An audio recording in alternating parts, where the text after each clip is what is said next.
Okay, so first thing I want to start off with this video is I want to put the disclaimer where I'm only talking about the game stuff in this video. Obviously, Activision sucks the way they treat their employees.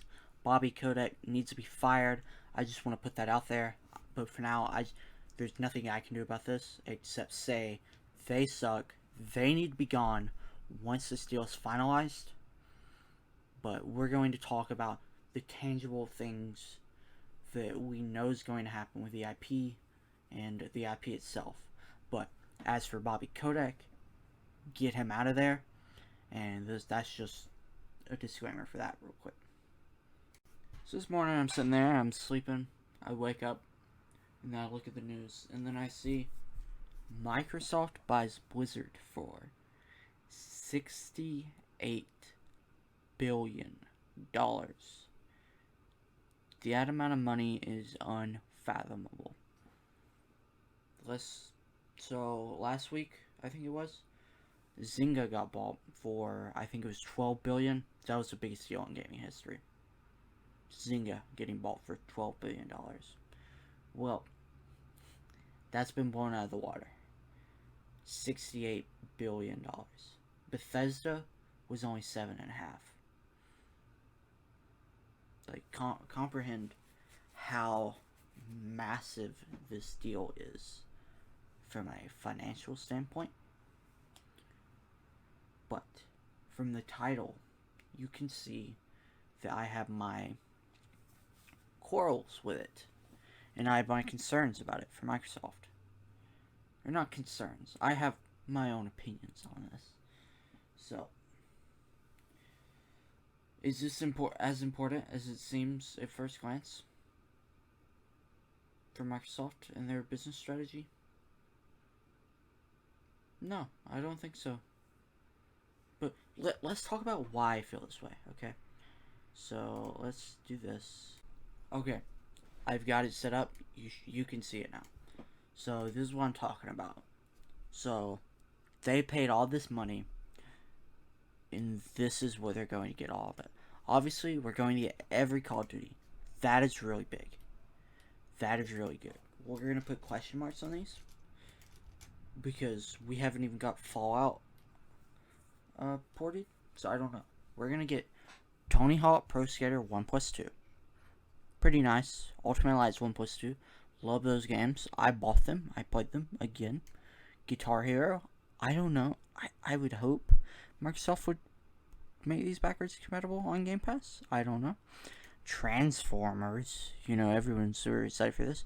These two, really big. Crash, Spyro. People love these.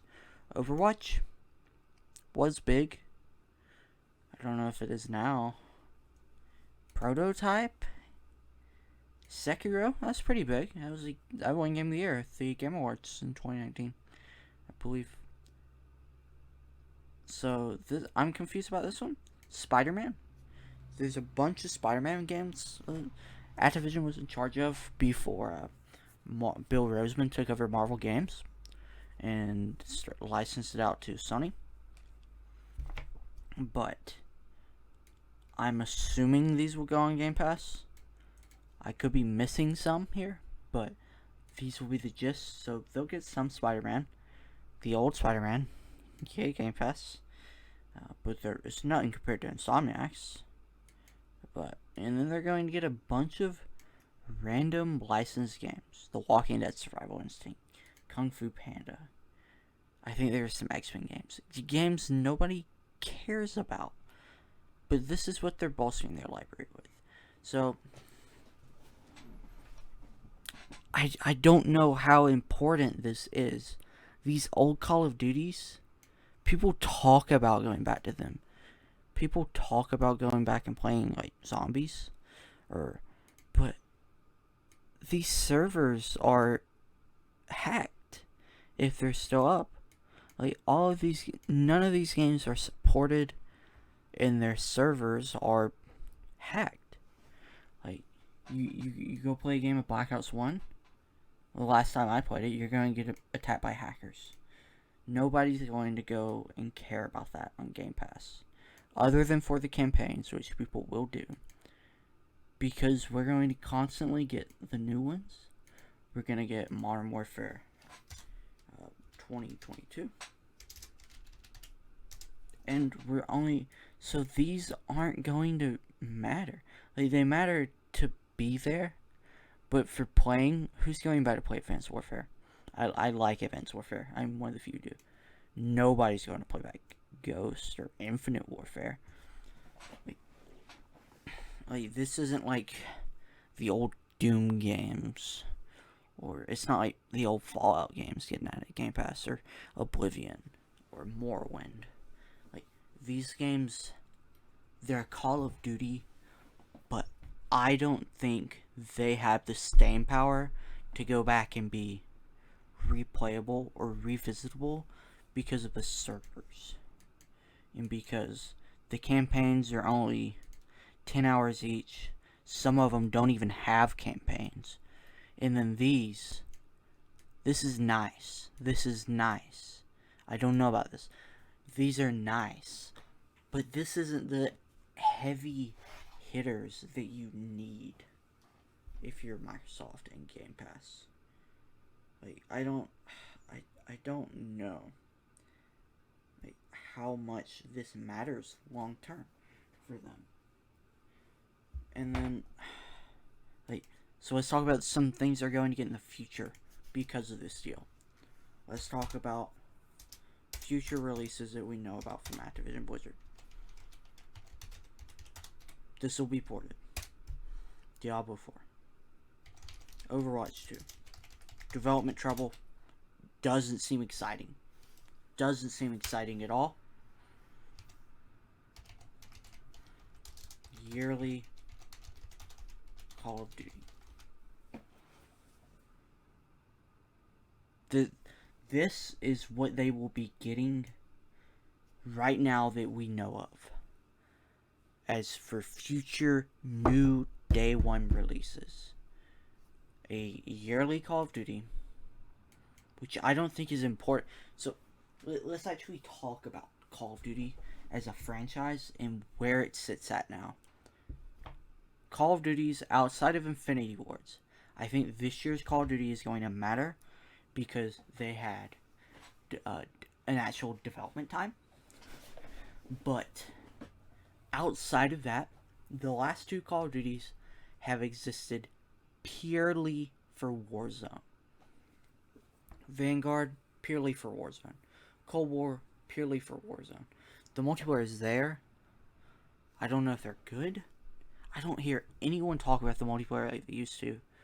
I know there's still the most selling games. I believe MPD were both Call of Duty, the top selling MPD. But I don't know if they matter as much anymore due to Warzone, which is a crazy thing to say. Xbox will be getting Call of Duty's day one on Game Pass from here on out. Will they be exclusive? I don't know.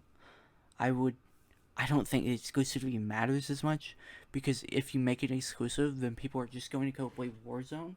It's not like if you make Fallout exclusive, they don't have a... I mean, they have 76. No one's going to go play 76. You make Elder Scrolls 6 exclusive.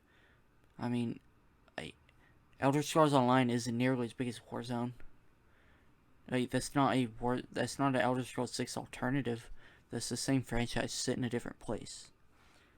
When talking about Bethesda, you make, let's say, I don't know what comes out, Treyarch's next game, Black Ops Cold War 2, exclusive.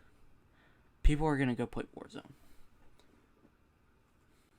Does anyone care about Black Ops or Cold War 2's multiplayer? No, I don't think so. Which is a weird thing to say. Am I dumb for saying this? I don't know. And this is genuinely my opinion. I don't think it matters as much.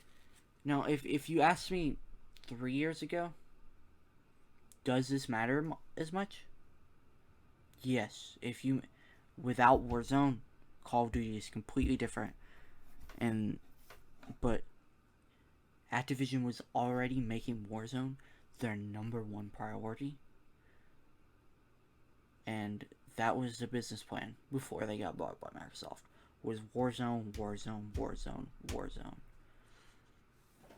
And I think with Call of Duty being centered around this, if you make it exclusive,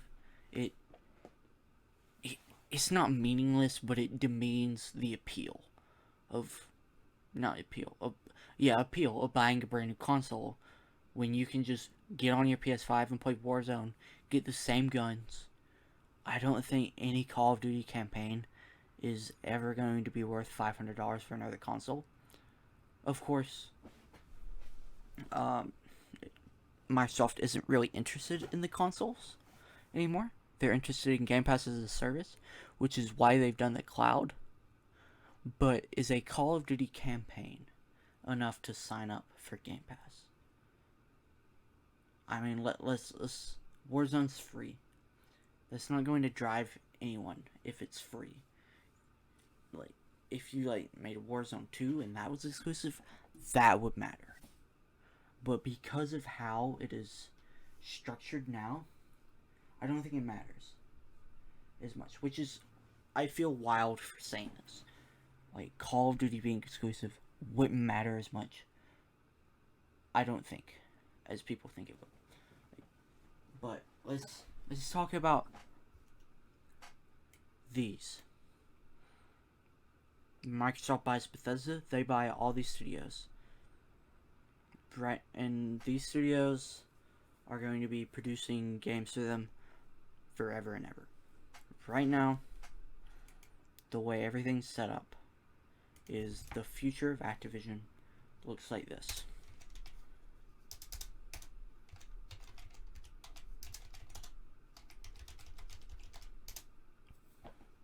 You're gonna get new Diablos, you're gonna get new Overwatches with new content, and you're gonna get a yearly Call of Duty.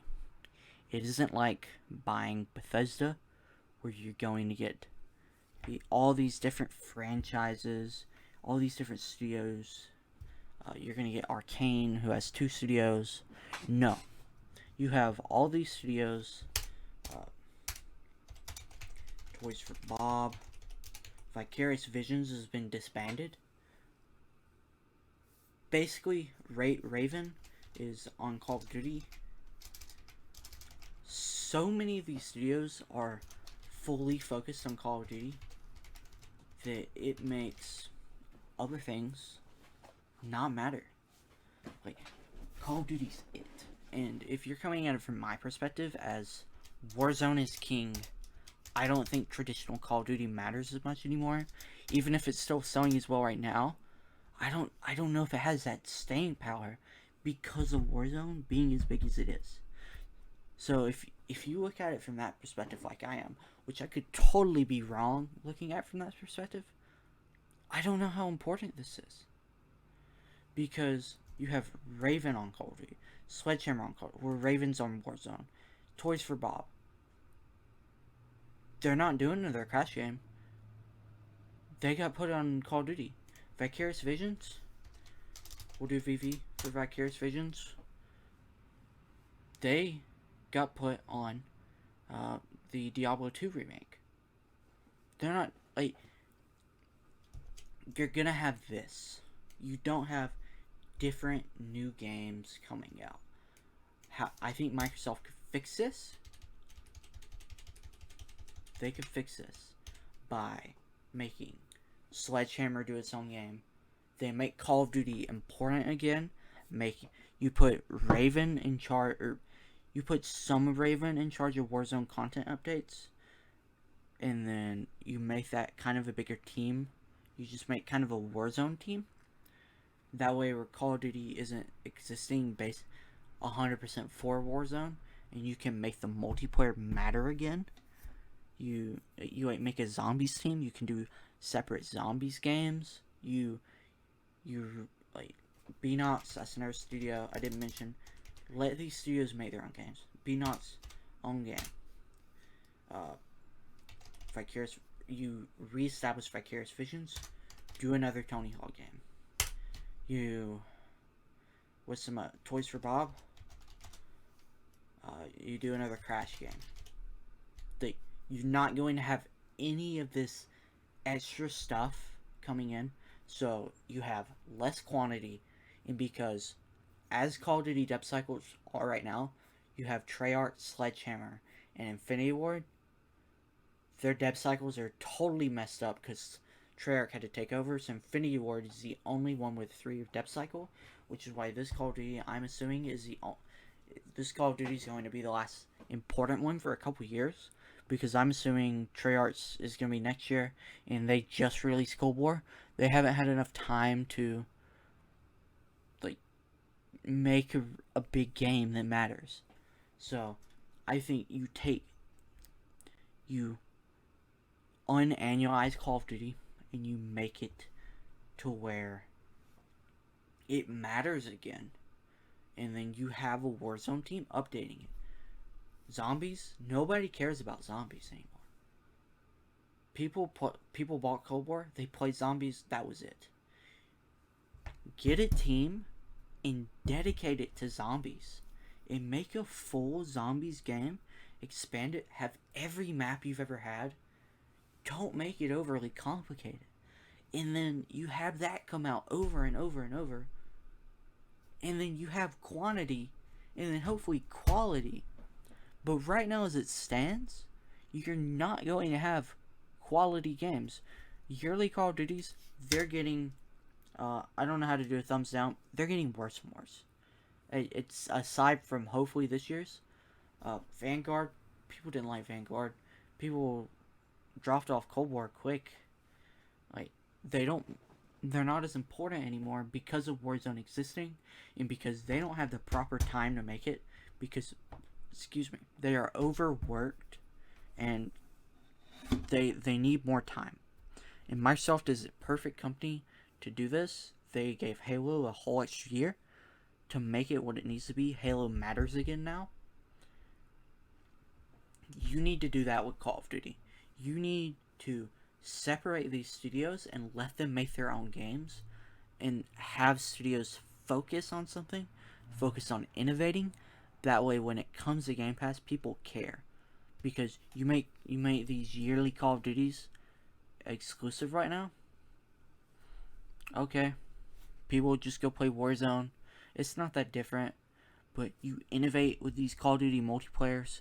You commit to doing new extra things. You give these teams the time they need, and then hopefully you get something where people are like, I have to come to Game Pass. The Call of Duty brand enthusiasm right now isn't there, and I'm not talking like it's just not. And maybe I'm wrong. Maybe I am completely old man in the sky talking about this, but I don't think I'm that far off.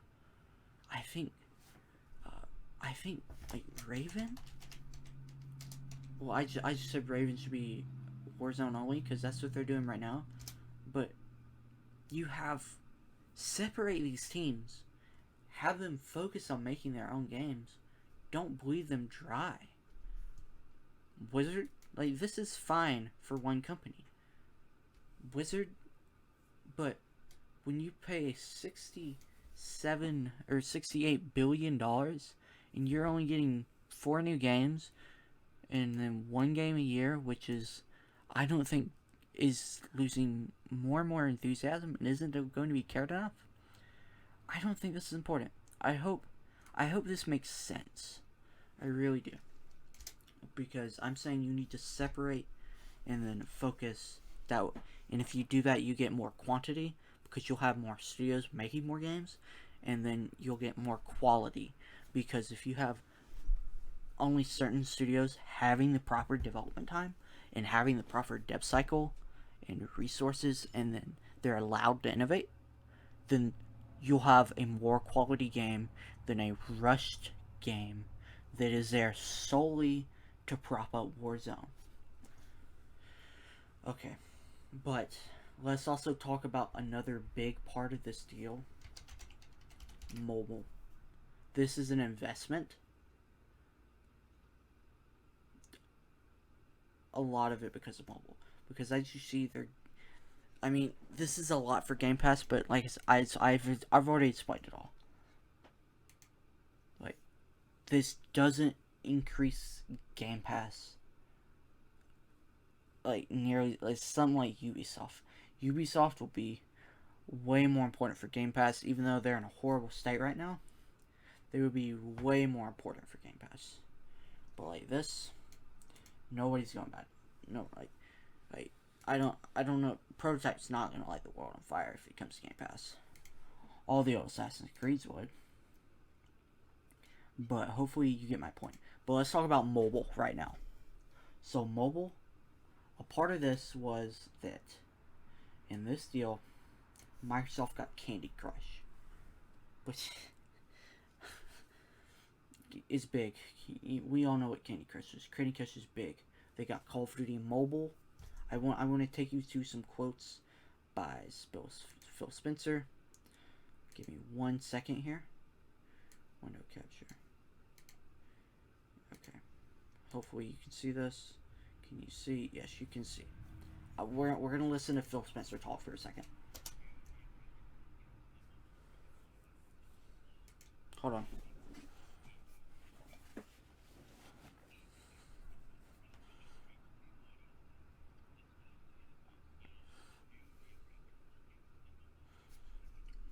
Mobile first economies.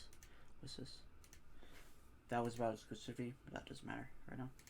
So, Phil Spencer right now is talking about how this deal is really important for mobile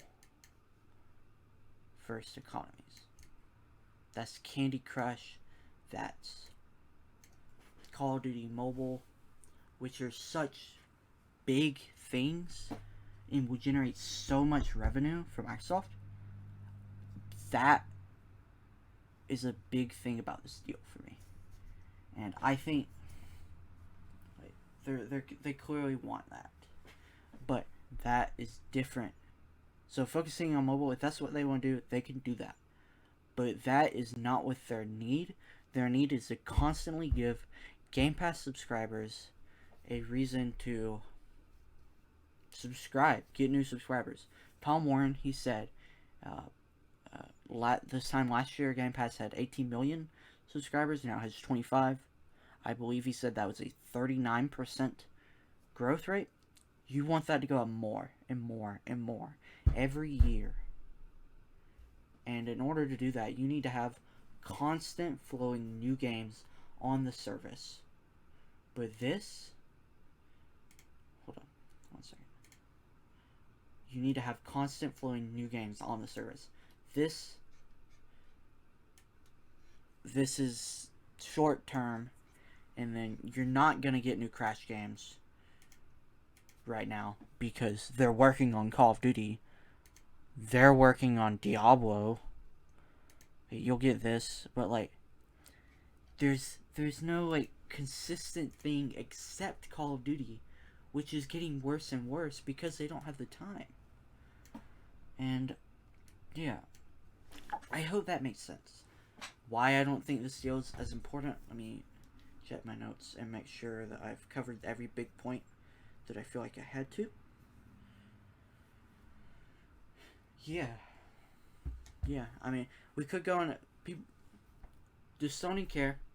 So let's be honest. Does Sony care?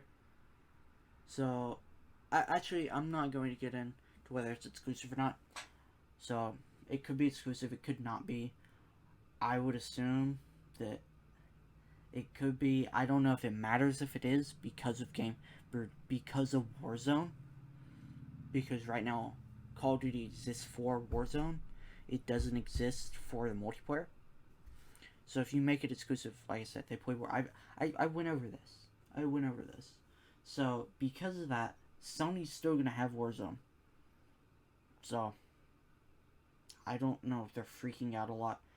Whatever, Microsoft needs to separate these teams and have them make quantity games. Sony would care. I mean, you have Beanox making its own game, Raven doing its own thing. Like you at Sledgehammer, they're a massive studio. You just take them off Call of Duty, you give them the budget, and you say, hey, go make your own game.